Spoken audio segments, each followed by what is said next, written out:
আসসালামু আলাইকুম সবাইকে। আজকে আপনারা দেখবেন গ্রাম বাংলার স্টাইলে বিখ্যাত মেরা পিঠা। সবাই পিঠা খাচ্ছে, তো এখন হচ্ছে আমাদের পিঠা বানানোর পালা। আমি হচ্ছে এই চালের গুঁড়িগুলো ভাঙিয়ে আনা হয়েছে, এগুলোকে এখন আমি টেলে নিব। দুইটা পাতিল বসিয়ে দিয়েছি। আমি হচ্ছে এগুলোকে টেলে নিব। টেলে নিয়ে হচ্ছে বানাবো। আমি অনেক ধরনের পিঠা বানাবো, কিন্তু প্রথমে বানাবো হচ্ছে এটাকে কি বলা হয়, ওই যে চুক্কা চুক্কা করে যে বানানো হয় পিঠাগুলো, এটাকে আমাদের ব্রাহ্মণবাড়িয়ার ভাষায় চুক্কা পিঠা, মেরা পিঠা এগুলো বলা হয়। তো আমি আগে এই পিঠাটা বানাবো, আর এই পিঠাটার জন্য হচ্ছে গুঁড়িগুলো টেলে নিতে হয়। আমি আগে গুঁড়িগুলো দিয়ে নিলাম, এখন চুলা অন করে দিয়েছি। এখন এগুলো ভাজবো, লাল লাল করে ভাজবো। অনেকে আবার এগুলো ভেজে বানায় না, ভেজে বানালে পিঠাটা অনেক সুস্বাদু হয়। আমার চুলার অবস্থা খারাপ হয়ে যাচ্ছে। এটা অবশ্য হয়ে গেছে, ক্যামেরার জন্য বোঝা যাচ্ছে না, এটা অনেক লাল লাল হয়ে গেছে। এটা এখন নামিয়ে নিব। আমি আবার এগুলো টেলে টেলে এটাতে রাখতেছি। আরেকটা বলে এটা একটু নিচে লেগে গেছে কিছুটা। এই পিঠাতে যত ভালো করে টালা হবে তত মজা হয় পিঠাটা। আমি হচ্ছে মেরা পিঠা বানাচ্ছি, আর এই যে আমাকে কাজে লাগিয়ে দিয়ে আমার হাজব্যান্ড এতক্ষণে আসছে বাইরে থেকে। আমি হচ্ছে চালের গুঁড়ি টালতেছি, এখানে এক বল টেলে রাখছে, আর ওইদিকে আমার ছানা আমাকে ডাকতেছে মাম্মি মাম্মি মাম্মি। তো আমিও চেষ্টা করতেছি এই বছর আমিও বানাবো আমার মায়ের মতো করে মেরা পিঠা। আর এটা একদম মচমচা, একদম লাল লাল করে ভেজে নিয়েছি এক বল। এখানে 5 কেজির উপরে আছে চালের গুঁড়ি। হ্যাঁ, ওই যে আমার হাজব্যান্ড এখন মাত্র আসছে আমাকে কাজে লাগিয়ে দিয়ে এতক্ষণে। আমাকে বলছিল হেল্প করবে। এদিকে পিঠা বানাচ্ছি, আর হ্যাঁ খোলা, আর এদিকে হচ্ছে আমার হাজব্যান্ড আমাকে কাজে লাগিয়ে দিয়ে চলে গেছে। এই যে কোথায় আমাকে না হেল্প করা হবে? আমি একলা খাওয়ার জন্য আনছিলাম। কি কি? টমেটো, পালং শাক, ফুলকপি, কলা, আয়শা ইউসুফের মেডিসিন, আর হচ্ছে তোমার জন্য পিঠা আনছিলাম।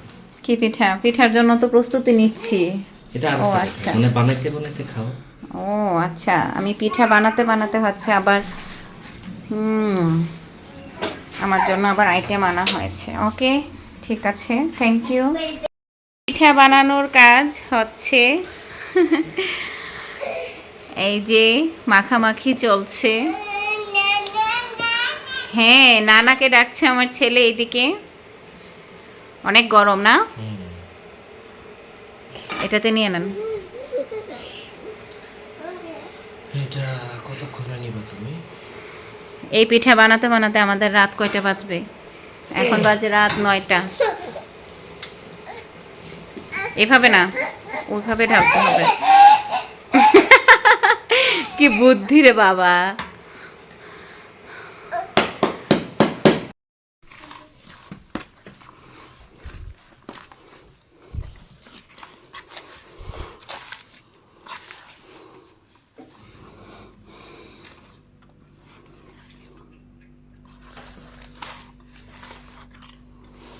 মাখেন, মাখতে থাকেন, আরও তো আছে অনেকখানি।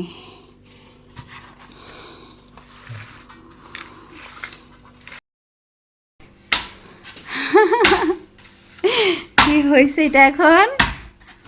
অনেক সুন্দর হয়ে গেছে তো। এই তো okay, part 1 done. Part 1 done, part 2 start. Yes, very good. Okay, একটা পার্ট হয়ে গেছে, সেকেন্ড পার্টের কাজ চলতেছে। অনেক গরম, তাই না? পার্ট 1। হুম, ওকে, অনেকখানি হয়ে গেছে। এই না যে আমার হাজবেন্ড শুধু বানাচ্ছে, এই যে আমিও কিন্তু বানাচ্ছি। এই কয়টা এই উইয়ার্ড গুলা শুধু। হ্যাঁ, আমি ওই এগুলা বানাচ্ছিলাম, আর উনি বানাচ্ছে একদম ইজিগুলা।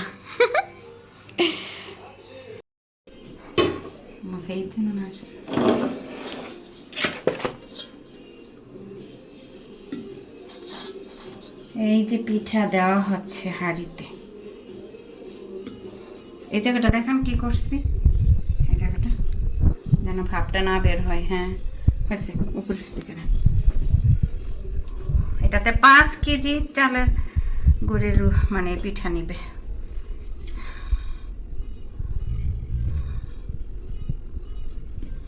ওইটা দেন আগে, ওইটা একটু দেখাই, লং হয়ে যাবে ভিডিওটা। এই যে এগুলোও দিব। ওকে, বন্ধ করে দেন। পিঠা ঢালা হচ্ছে, অনেক গরম।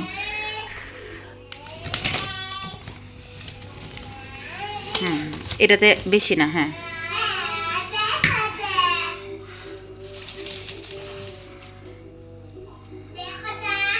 ওইটাতে ঢালেন। মাশাআল্লাহ।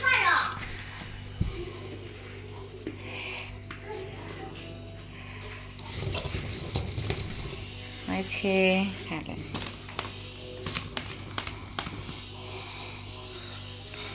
অনেক প্যারা গেছে গো আজকে আমার জামাই, না গো বাবু? রান্নাঘরের এখানে বসে আছি আমরা। সাংঘাতিক গরম।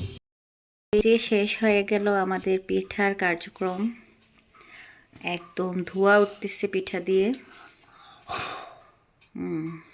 আমরা আবার কিছু মিষ্টি পিঠাও বানিয়েছি, অনেক মজা করে খেলাম আলহামদুলিল্লাহ। আমার আম্মা সবসময় বলে আমার এই মেয়ের চোখে অল্প জিনিস উজায় না, মানে অল্প জিনিস চোখে লাগে না। তো আমরা হচ্ছে মানুষ 2জন, কিন্তু পিঠা বানিয়েছি কতগুলো। এই পিঠা আমি হচ্ছে এখন দিব শাশুড়িকে, তারপর প্রতিবেশীদের মধ্যে যাদেরকে ইচ্ছে হবে তাদেরকে দিব ইনশাল্লাহ, এবং আমরা ফ্রিজিং করে খাবো।